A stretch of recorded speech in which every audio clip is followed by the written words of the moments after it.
O culto da Igreja Cristã. Texto áureo. Que fareis, pois, irmãos? Quando vos ajuntais, cada um de vós tem salmo, tem doutrina, tem revelação, tem língua, tem interpretação. Faça-se tudo para edificação. 1 Coríntios, capítulo 14, versículo 26. Verdade prática. O culto é uma sublime forma de nos expressarmos em adoração, louvor, gratidão e total rendição a Deus. Leitura bíblica em classe, Efésios 5, do versículo 15 ao 21. Eu passo a ler. Portanto, vede prudentemente como andais, não como nécios, mas como sábios, remindo o tempo, porquanto os dias são maus. Pelo que não sejais insensatos, mas entendei qual seja a vontade do Senhor. E não vos embriagueis com vinho, em que há contenda, mas enchei-vos do Espírito, falando entre vós com salmos, e hinos, e cânticos espirituais, cantando e salmodiando, ao Senhor no vosso coração, dando sempre graças por tudo a nosso Deus e Pai, em nome de nosso Senhor Jesus Cristo, sujeitando-vos uns aos outros no temor de Deus. Introdução. Nesta lição vamos estudar o culto cristão sob diferentes aspectos, pois precisamos conhecê-lo em sua natureza. Aqui, veremos que o culto é santo, e por isso, deve ser solene. Assim, também, mostraremos que a glorificação de Deus e a edificação da Igreja são os propósitos sublimes do verdadeiro culto cristão. E por último, mostraremos que todo culto também tem um ritual. No contexto da Igreja cristã, destacaremos o papel da Bíblia e da adoração entusiástica na dinâmica pentecostal. Ponto 1. A natureza do culto. Sub-ponto 1. O culto como serviço a Deus. Na Bíblia, o culto é mostrado como um serviço, isto é, uma vida entregue e consagrada a Deus. Em um primeiro plano tem a ver com a atitude com a qual se cultua o Altíssimo, e em um segundo plano, com a forma como se cultua.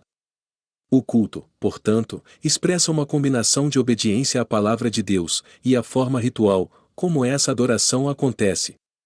O livro de Atos dos Apóstolos, por exemplo, mostra a adoração no contexto do culto cristão. Enquanto os cristãos serviam o Senhor, o Espírito Santo comissionou os primeiros missionários da Igreja. Sub-ponto 2. O culto deve ser solene. Por solene, nos referimos ao que traz respeito, e é majestoso. Isso significa que tanto o conteúdo, como a maneira de se cultuar, são importantes. Por isso, o culto não pode ser destituído de significado, nem realizado de qualquer jeito. Não por acaso, o apóstolo Paulo expõe princípios que regulamentaram o culto na igreja de Corinto. Isso deixa claro que há uma ordem a ser observada na liturgia cristã. Para isso, temos na Bíblia o parâmetro para o bom ordenamento do culto.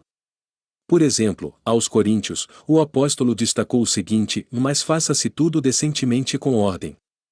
Nesse texto temos os termos gregos, euskemonós, traduzido como decentemente, e decorosamente, e táxis, traduzido como ordem.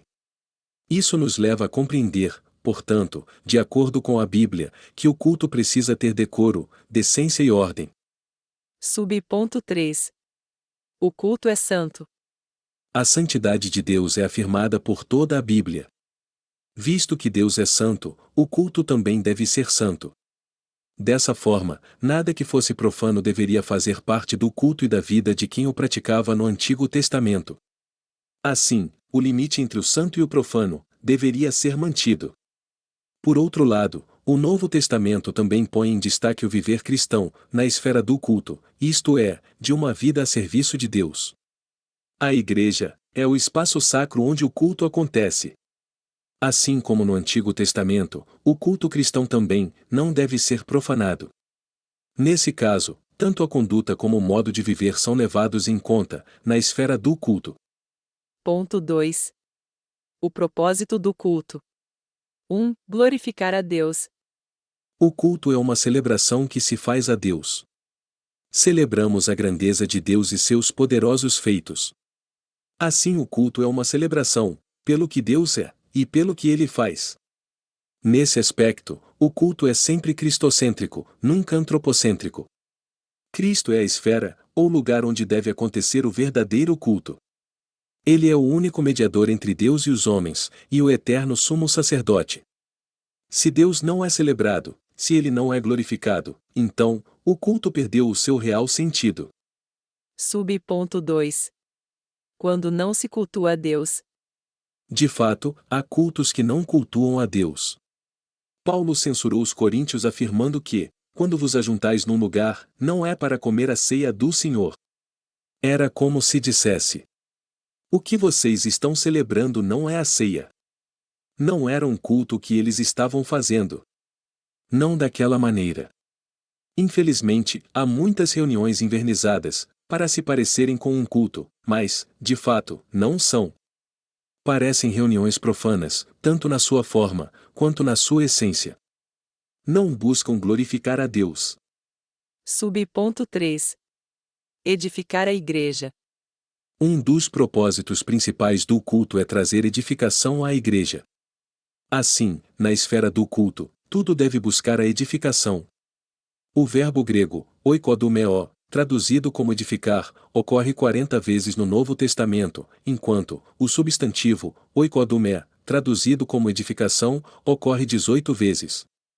O sentido é de algo que está sendo construído, como na parábola da casa edificada sobre a rocha. Ele é usado muitas vezes no contexto do culto.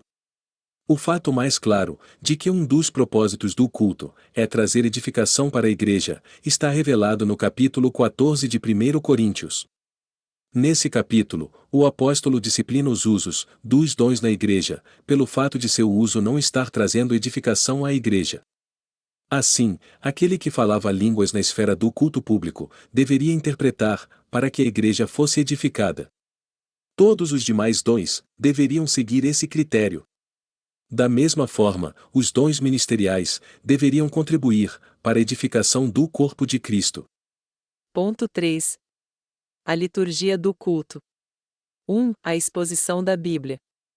O movimento pentecostal tem firmado seu compromisso com a autoridade da Bíblia, para governar toda crença, experiência e prática. Dessa forma, os pentecostais viram a necessidade de julgar o mérito de todo ensino, manifestações espirituais e conduta à luz da palavra objetiva e revelada de Deus, a Bíblia. Esse fato mostra que a leitura e a exposição da Bíblia devem ocupar o lugar de primazia na dinâmica da liturgia do culto. Nesse aspecto, o pastor que está à frente de uma igreja, e responsável pela liturgia do culto, deve ficar atento ao lugar que as Escrituras têm no culto. O Senhor Jesus, nosso maior exemplo, fez da exposição das Escrituras a base de seu ministério. Escrevendo sobre a liturgia do culto, na igreja de Corinto, o apóstolo Paulo pôs a doutrina, instrução como uma das necessidades da igreja. Encontramos esse mesmo apóstolo, juntamente com seu companheiro Barnabé, expondo e ensinando a palavra de Deus. Da mesma forma, o apóstolo ficou em Corinto durante muito tempo, expondo as Escrituras, de acordo com Atos capítulo 18, versículo 11. Ponto 2. A adoração entusiástica. A adoração aparece em primeiro lugar, na liturgia sugerida pelo apóstolo Paulo, à igreja de Corinto. A palavra salmo, usada nesse texto, traduz o grego salmon, e é uma referência ao inário usado pelos primeiros cristãos. É possível que o apóstolo esteja se referindo aos salmos de Davi. Não há dúvida de que a adoração na igreja primitiva era entusiástica. Isso porque Paulo se refere a cristãos cheios do Espírito, que se reuniam para adorar. Ponto 3. O lugar da adoração no culto pentecostal. Um grande teólogo pentecostal, William W. Menzies, destaca o lugar que a adoração tem entre os pentecostais.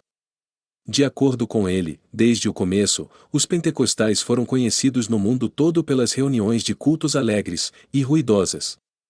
Isso era visto nas reuniões de oração, nas quais todos os presentes, coletiva e eloquentemente, derramavam o coração perante Deus em oração e louvor. Isso também acontece no levantar das mãos como resposta à percepção de que Deus se faz presente. Faz parte também da liturgia pentecostal, louvar a Deus em alta voz e exercitar os dons espirituais durante o culto. Conclusão. Nesta lição, vimos os princípios que devem reger um culto cristão. O culto não pode ser de qualquer forma, pois ele tem princípios e normas para seguir. Como Deus é um Deus de ordem, então, o culto que se presta a ele também tem de ser ordenado. Contudo, ordenado não significa frio, e sem vida. O culto deve ser um momento de celebração, alegria e dinamizado pelo Espírito Santo.